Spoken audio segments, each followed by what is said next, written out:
What are these black patches in my lawn? This is Deborah from Knoxville, Tennessee. She wants a simple and natural way to get rid of it, Kyle. So you and I had a little discussion about this earlier. So what do you think about that? So it's probably brown patch, I'm thinking, and it's a water mold fungus that gets on the grass.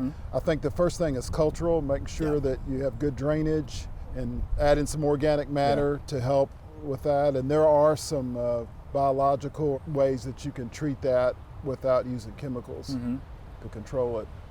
Okay. What kind of grass do you think they're growing in Knoxville?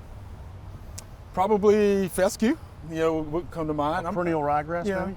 Yeah, maybe some rye. There's probably a little Bermuda zoysia, but yeah, we don't know what kind of grass she was growing, but I know they do grow a lot of fescue up that way, maybe some rye. Well, I don't have a lot of comments about that because you two guys are turf grass experts.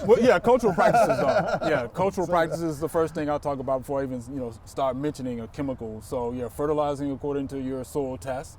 Improve your drainage. Would watering be I mean, on a lot of plants that we have fungal issues here, we control the watering, do it early in the morning so it has a chance to dry out instead of watering in the evening. Is that? Yeah, that's something you can do as well. Yeah, and then of course if you have compact soils, you want to look at that. Aeration, can help out with that as well. But all of that would be good there, and I think that will work. So Miss Deborah, go to your local extension office there in Knox County. They'll be sure to help you out. All right.